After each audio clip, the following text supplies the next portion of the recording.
Bawat indak may bandera. Mga kabataang Pinoy na sumasayaw hindi lang para sa kinabukasan, kundi para sa ating bansa. Tunghayan yan dito sa Bidayan Siya. Sa likod ng bawat hakbang, bawat galaw at bawat tunog ng musika, may isang pangarap na pilit inaabot. Ang katawan nila ang instrumento, ang entablado ang tahanan at ang bawat ensayo ay sakripisyo. Sa Tarlac State University, hindi lang talino ang puhunan, may mga estudyanteng pinipiling ipaglaban ang kanilang pangarap sa pamamagitan ng sining. Ang sining ng sayaw.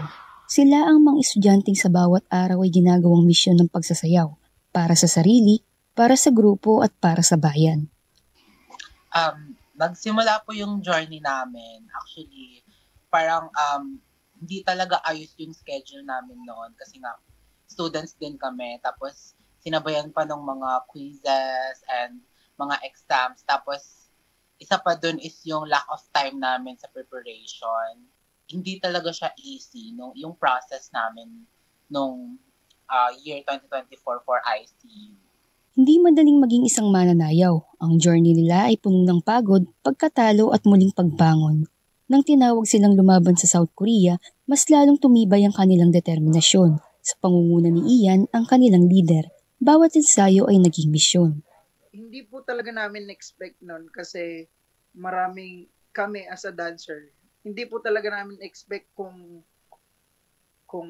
mananalo kami doon. Pero thank God, sabi nga po nila, expect the unexpected. So sobrang grateful po namin that time kasi po sa sobrang daming challenges na dumating sa amin, hindi namin sinuko yung piyesang hinanda namin para sa Korea. Araw-araw ang ensayo mula hapon hanggang gabi. Minsan, walang tulog, walang lakad, walang luho, disiplina, focus at puso lang ang dala. At noong araw ng kompetisyon, halo-halong emosyon, kabado, excited, pero buo ang loob. Dahil hindi lang sila basta sumasayaw para sa tropeyo. Sumasayaw sila dala ang pangalan ng bansa, dala ang pangarap ng bawat kabataang nangangarap ding marinig, mapansin at makilala. Nagbunga naman ang kanilang sakripisyo at pagod matapos sila mag-uwi ng gintong medalya bitbit ang pangalan ng bansa. Pero hindi dito natatapos ang laban. Kahit pagkatapos ng kompetisyon, umalik pa rin sila sa studio. Ang pagiging mananayaw ay hindi lang performance, ito ay commitment. Commitment na sa bawat bagsak may muling pagtindig, na kahit masakit, tuloy lang.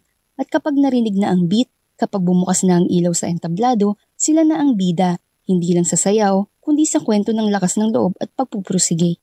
Para sa kanila, hindi lang ito sayaw, ito ay tahanan, isang pamilya na binuo sa pawis at pasensya, isang espasyong ligtas para sa pangarap. Sayaw ang naging tulay nila sa pagkakaibigan, sayaw ang naging dahilan para patuloy na mangarap at lumaban. Dahil sa bawat galaw may pangarap na sinasayaw. Bida siya, bida yan sila.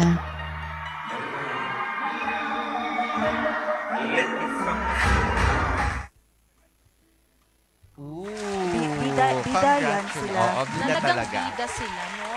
Congratulations. Kasi Congratulations, from PSU. yun, Tarlac. sila ang champion. Oo. Sa ICU World Cup na ginanap nga sa South Korea nitong taon. Last year. Last year. Yun.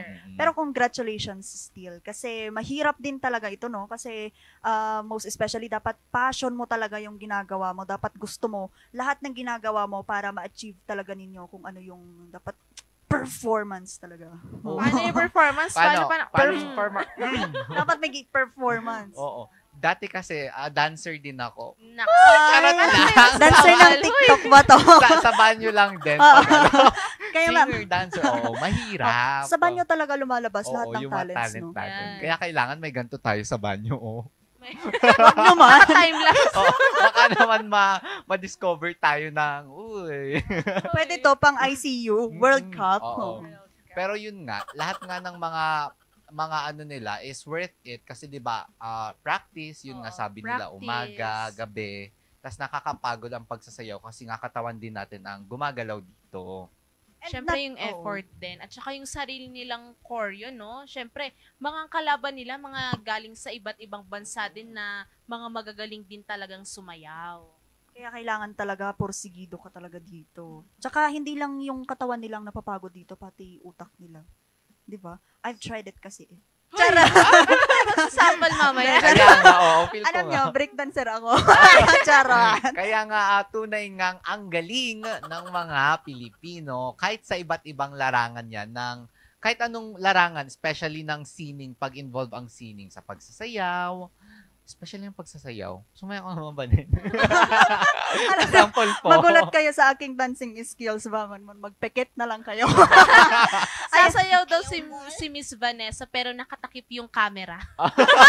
Oo, bahala na kayo.